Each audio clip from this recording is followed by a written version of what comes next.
Hey guys, it's Elon from Inside Fighting, and you're in for a treat today. I'm here with Dave Ballantyne, a man who's been training martial arts probably as long as I've been alive. Maybe, yeah. So stay tuned. This episode is going to be amazing. You're in for a treat. Pow, pow. Inside fighting, yeah. Dangerous martial arts. Pow, pow. Ooh, ah.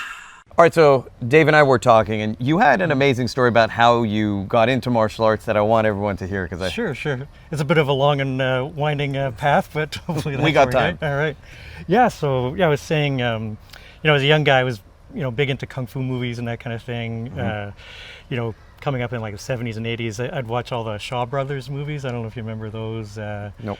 Yeah, they're sort of famous in kind of like the kung fu movie realm kind of thing. So guys like Gordon Liu and so on. But this is kind of like just kind of around the Bruce Lee time sort of thing. So there's this Hong Kong company making all these movies. So me and my friends would watch all that, and we thought it was so cool. And I was saying I saw an ad in like a local paper to do Tai Chi sword, and I thought that's kind of weird. I didn't know they had weapons for Tai Chi. So I joined the school, trained with them. It was a Yang style Tai Chi, so it was pretty basic stuff, but it was kind of caught my interest. And then they were saying, hey, there's this cool movie playing downtown. It's about like a young American guy who goes to China to teach English, and then he finds like this famous kung fu master and has to like struggle to try to train with him. And it was actually based on a true story. It's called Iron and Silk. So the guy came back, he wrote a book, and then they made a movie out of it. So I went and watched the movie, and I thought, wow, this is amazing, and I can't believe it's based on a true story. And then at the end credits, it said the guy who played the master, Pan Ching Fu, was actually himself. He was playing himself. And it said, since the movie's been made, he'd moved to Canada, and now he's known as Iron Fist of Ontario. And I was like, whoa. I was like, So cool. I was like, oh my God, if I could train with a guy like that, it would be like my dream come true. So this was long before the internet, this is the 80s. So I got the yellow pages out, and I went to the martial arts school section, and I started calling every single martial arts school that had anything to do with kung fu, just cold calling, asking, do you know Pan Ching Fu? Do you know Pan Ching Fu? Most of them said no, till finally I got to one, and they said, oh yeah, he actually stayed with a teacher here in his basement, and now he's moved out to Kitchener, which is a town about, I don't know, an hour and a half, 2 hour drive from here. And so I got his number, or the number of the place he was staying in Kitchener, called that guy. The guy said, oh, he's moved out on his own, gave me his number again. So then I called him, and I just cold call, and his English was really broken and really heavy accent, but we were able to kind of communicate enough till I said I was interested in training with him, and he said, well, come and visit me. And he said, you have to come today. What? And I was at work, actually, and I'd only been working like a couple of years at the time. So I told my boss, I got to go right now. And so I hopped in my little car. It was like a little tiny Hyundai Pony, really crappy little car. And it was like a raging Toronto snowstorm.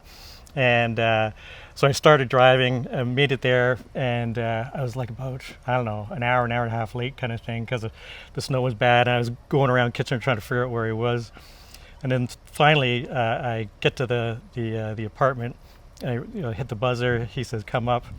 And then so I knock on the door, and he just opens the door, and he has this look on his face like he's going to kick my ass. He's like, and I said, oh, hi, Shifu, I'm David. And then he breaks out into this big smile, and he said, come on in. And then he makes tea and stuff like that. And then we had a long talk. We ended up talking for, I don't know, 2.5, 3 hours or something like that. Wow. And at the end, he said, I don't usually do this. I make people wait to become my student and test them. He said, but you can start on Monday. And then ever since then, I would travel to and from Kitchener 2 to 3 times a week. That Wow. 2 hour drive either way kind of thing. Usually on the weekend, once or twice on the weekend. And then in the middle of the week, I would do it again on one of the evenings and stuff. And I trained with him like that for 35 years, about, Wow. something like that. So. That's like one of the stories you hear about in movies where someone like the sacrifice to train, you know what I mean? Yeah, Because yeah.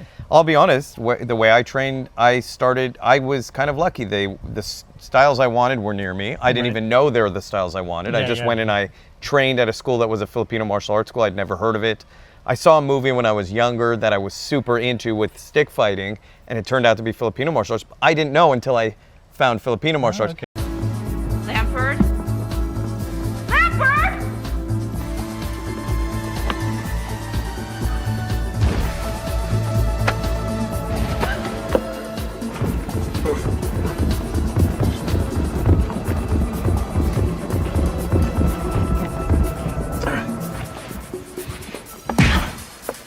All right, let's jump in and see some cool stuff. Yeah, absolutely, for sure. Yeah, so yeah, in Kung Fu, we're typically breaking the weapons down into different categories. So we have short weapons, which are typically swords or daggers, that kind of thing.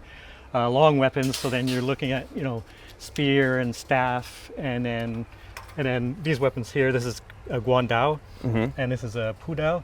So these would be called. They're like nicknamed things like horse cutters and that kind of thing. So, people like foot soldiers would use it to cut the legs of horses in battle, so that they could topple the guys who are attacking them from horseback, that kind of thing. Poor horses. Yeah. Not good to be a horseback. Yeah, it's war, right? So short weapons like this, long weapons like this, and then soft weapons. So this would be an example of a soft weapon. So this is a 9-section whip. These are the coolest. Yeah. Aren't these super hard to use? Yeah, they are. So I could show you a few things. Yes, with it I would and love to. everything like that. Oh man, it's like a bullet. Oh yeah. You guys need to see this up close after. I've stuck that into my shin and my skull. That'll go right through something. Yeah, it's good. Yeah, you can use it. I've smashed cans and bottles and stuff with it for. That is so cool. For some videos and everything. So I guess the most basic of the weapons would be the broadsword. So this is kind of like the. Here, I'll back out so you have space, and I'll watch. This is like the kind of the foot soldier's weapon. So in ancient China, they go to war. They're getting a whole bunch of farmers and stuff like that they're recruiting for a battle, and they'll just hand them these, and their job is really just to hack and slash with it.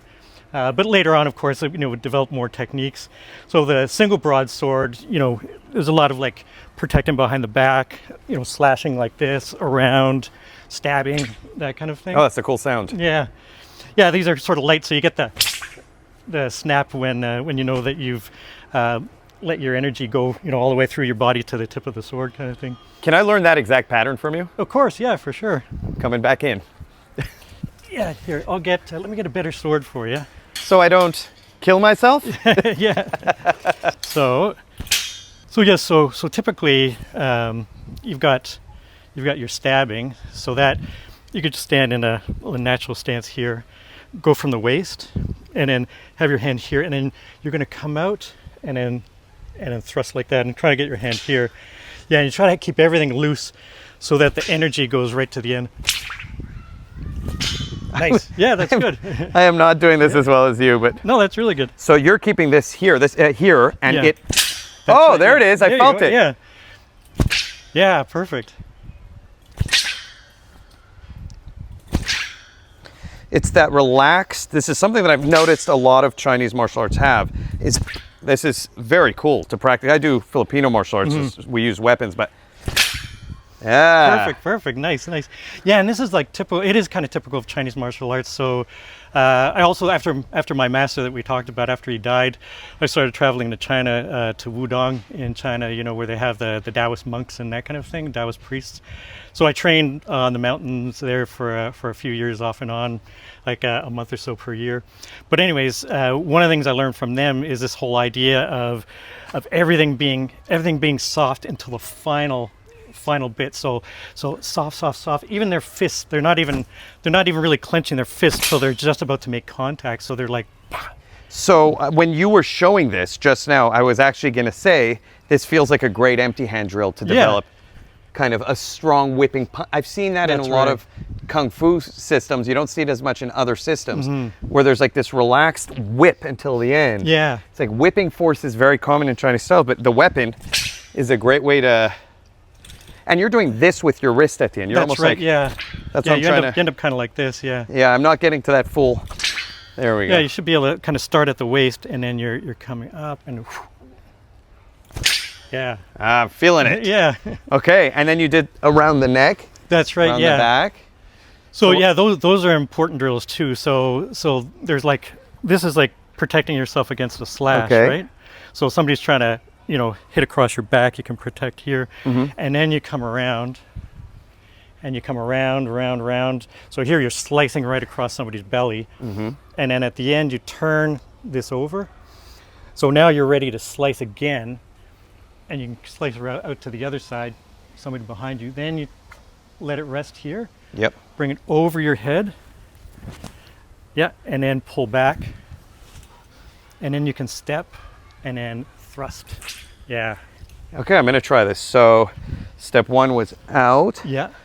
around, here, around, Yeah. rest. I'm gonna step out, and then I missed that part. Nice. Yeah. Yeah, that's right. So you're kind of, you could start it from a slash across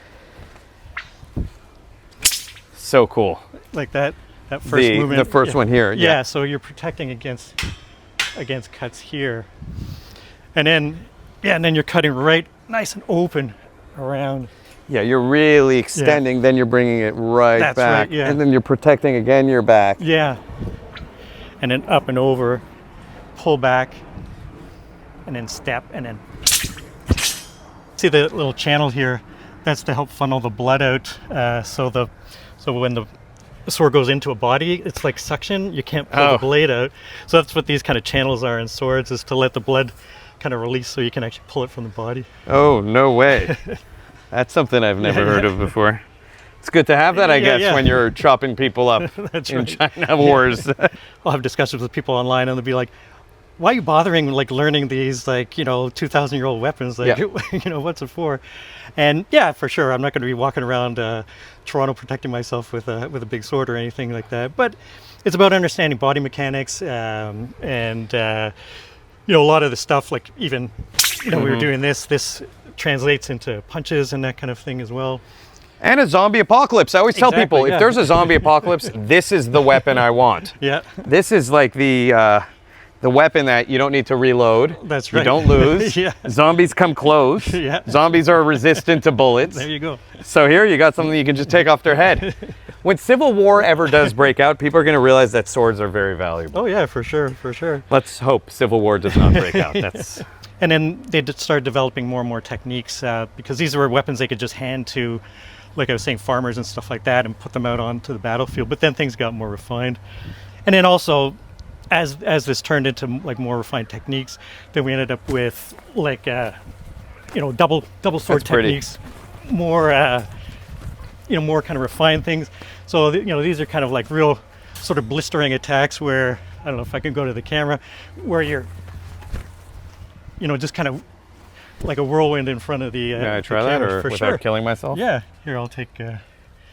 So just swap hands because it's geared to be this one in the And you're doing this? Yep, that's right. Oh, this is very Filipino. We do this in Filipino martial Oh, arts. cool. That's why I know how to do Yeah, it. yeah. You're picking it up. Super I quick. could not pick it up this fast otherwise. This is very cool. Yeah. But I've never done it with swords like this. We have all these kind of things like, Filipino martial arts has a lot of similarities, I'm realizing, to these kind of blocks, all this stuff. I guess I'll face the camera. Oh, that I've never done. Would be very hard to get close to you doing that.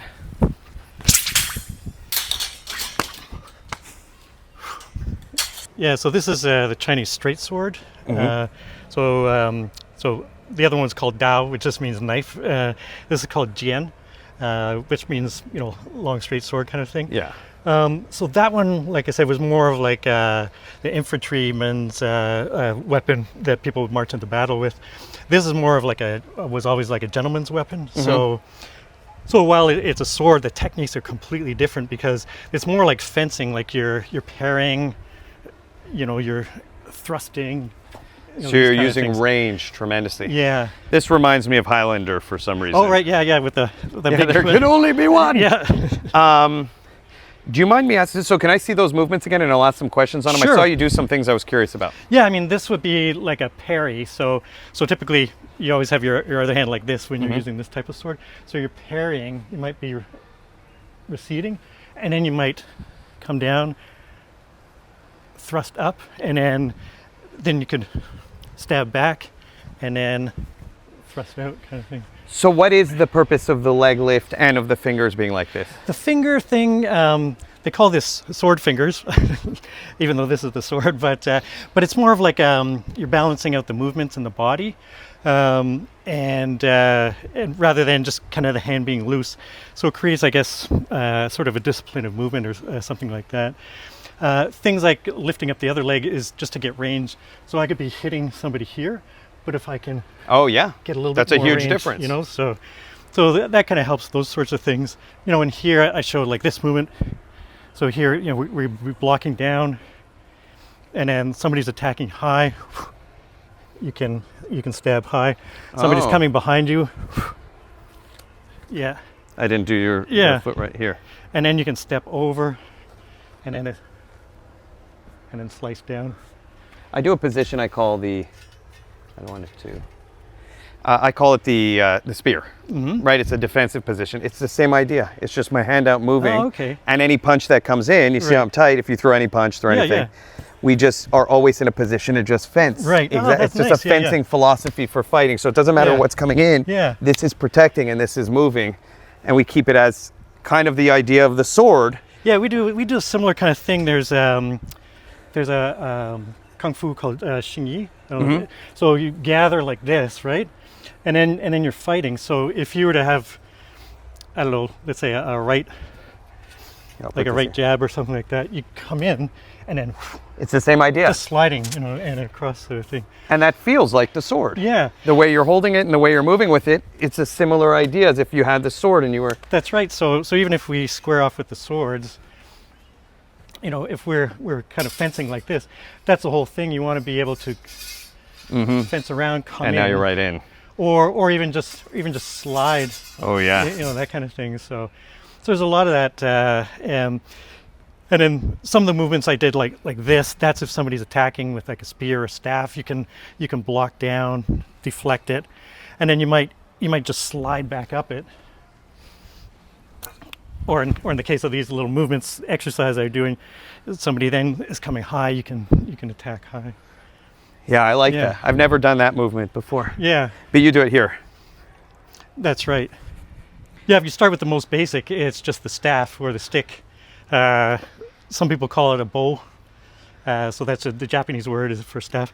And so in the case of the Chinese one, it's made of white waxwood. So it's a tree that they grow in a pot, and they turn the tree 4 times every day. So the sun is hitting from different sides, and the tree grows a lot straighter. So that way, they're not like milling a dowel like you get sort of like a straight sword, where you can see the actual what do you call it? The grains like of the wood and that kind of thing. Where this is actually one tree where they've chopped off the branches and sawed Oh, it. very cool. So it has a lot higher kind of tensile strength and everything like that. It can take a lot of harder hits. So when I was younger, we used to do these fighting forms. So I would have like a stick like this, and then people would be attacking me with the swords, and they could take like sword hits and everything. Now again, those aren't the full heavy sharpened versions, but there would just be little nicks in this and would never break the staff. So these are, you know, it's really basic. You know, there's your hitting. You could be hitting over.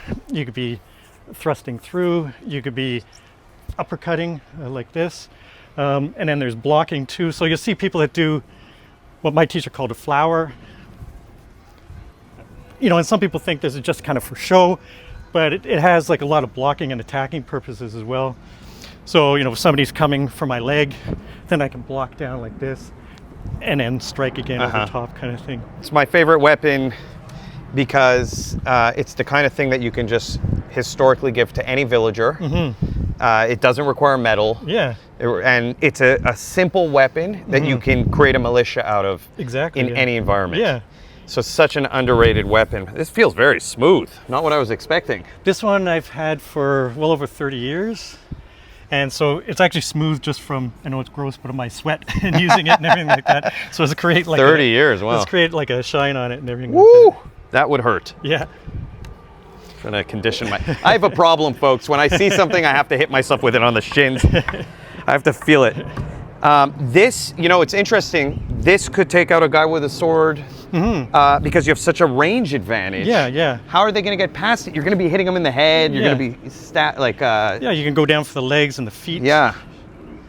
I am not good with staffs. One of the things I find interesting about a staff also, and you can tell me if this is something that's practiced, it's just something that I just don't have a lot of experience with weapons this long. Yeah. Is something I really like about double-sided impact weapons is that as something approaches, if I have to switch to the other side, I can use it even in the middle, even in close range. Oh, for sure. And use both edges. Is that taught as part of the... Absolutely, yeah. So, and the techniques too, like kind of start from here and then go across all the other weapons. So my master, he gave names, the broadsword was the soldier's weapon, the straight sword was the gentleman's weapon. This one, the staff, he called it the mother of all weapons.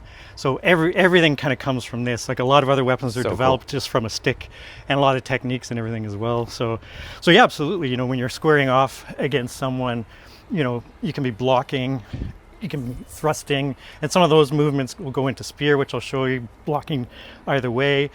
And then at some points, you just open and then strike with the back. So cool. You can strike, you just go over, strike over the top, that kind of thing. Up. You know, there's so many options. And then just straight, like, swinging, like, all the way around. That's just crazy. Thing, you know, like... Yeah, like a baseball bat. Yeah, for sure. So... Very cool. So I'm sure a lot of people took out guys with swords with long staffs. Yeah, if they had the right kind of techniques and everything like that. And even like you do the same strike again. So now, see, I'm like this so that if you were to slide down the staff, so I got my fingers out of the way, and then I'm ready for the next kind of technique. Interesting. Sort of so if you were coming down with a lot of force, it would naturally slide. It would naturally do this. Yeah, yes. Yeah. Unless it was sharp enough that it got stuck in the wood, but that's kind of the theory there anyways. So we get these things. So they're called, this category, they'll nickname it horse cutters. Yeah. So guandao. This one, it's named, they also call it dadao, which just means big knife. And this one is named after this general that made it famous, General Guan, or General Quan, depends if you're talking in Mandarin or Cantonese. But you might see sometimes in like a Chinese restaurant, there's like a guy with a big beard, and he's holding one of these, and he's sort of standing like that. So that's General Quan, and so he kind of made it famous. Some people say that he invented it, but I'm not really sure that he did. But again, so you're starting to mix techniques now, because you have a blunt weapon like a staff, a long weapon, or sorry, like a staff, a long weapon like a staff, but also a bladed weapon as well. So now then you're cutting, and you have a spike on the end too. Whoa! So, I didn't even notice that. Yeah, so that you can stab with that as well. That is sneaky. Yeah. This one seems less effective than that one now that I see it has no spear on the end. Yeah. So this one, they're in the same category. So this one's called pudao, which just means like a flat weapon kind of thing. So that would be more of like the infantrymen would be carrying something like that, and then like the generals or whatever would be up on their horses with this. So the generals would be like swiping, or people on horseback would be swiping at those down there. Those ones would be trying to go for the horse's legs to get the people off of their steed. Another cool weapon. Yeah. So and then typically you hold it right near the guard here. Okay. And then usually quite far down, and then so it's just a lot of long cuts like this. Yeah. So you're not trying to use range like this with Not this one? Sometimes you do, but it'd be more the back end. So I might come here, and then. And with this one, you can't do that as much. Yeah, it could be a blunt, weapon to hit somebody with the back kind of thing. Still hurt. Yeah, and then also, if you're cutting in front, somebody comes behind you, that kind of thing. Yeah, I would rather have that one than this one in a fight. So the spear, they call it the king of all weapons. So it's long range, plus it's got some sharpness, of course, to it. Can I take this one? Oh yeah, of course, yeah. So it's not like you never have the spear where you're throwing it like a javelin or anything like that. Look at the length. Yeah, it's always you know, in the one hand. And here you're getting ready to fight like this, so you'd be in like a horse stance, mabu. And then the whole idea here is like shift to a gongbu, and then you're trying to get range out of it. Like Wow. that. I wonder if people can realize the actual range that these weapons have. Because if I'm here, that is, how many feet do you think that is that I'm covering right now? I don't know, like 10 feet? 10 feet at least, Yeah. I think, yeah. Looks like 10 feet. Yeah. That's from here, bam, 10 feet you're Yeah. taking some, and it's hard. Like what would, and there's no real counter to that because you'd have to get close. I'm already retracting. That's right, yeah. And then the tip of the spear is still cutting you. And there's a lot of parrying that we do with this one. So Similar to the sword, like you said. yeah, we had an exercise where we'd be like this. We'd parry, parry, thrust, parry, parry, thrust. The coolest weapon of all. Yeah. So this one's always been a real challenge to like to learn and to do, and it's probably the most dangerous. Like I showed you the double broadsword where I can have it whipping around my body.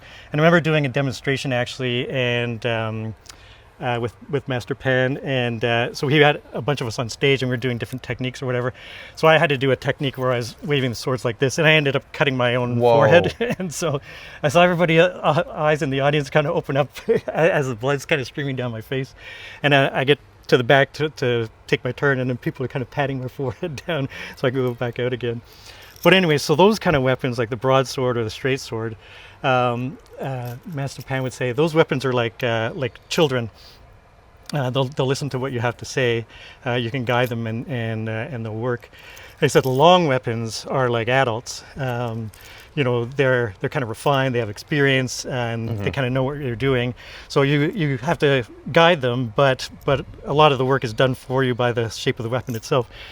But he said this weapon, this is a 9-section whip, is a soft weapon. So these are hard weapons and long weapons, and a soft weapon would be, you know, things like this, a chain.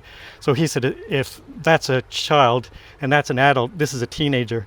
It's not going to listen to you at all, no matter what you try to do. So the whole idea here is, you know, it's a combination of soft and rigid. You know, we've got our 9 sections of steel here, and then a swivel handle, and then a spike on the end. Yeah, who thought about creating this weapon? I don't know. It's so that, you know, absolute craziness. You know, you kind of load it into the hand like this, and you have like basic techniques where you can throw it out, so you can stab things like that. So, you know, hit someone, and then there's a lot of, you know, it's a whip or a chain, so a lot of like whipping kind of things. So the whole idea is to keep your enemies at bay, and be able to attack them.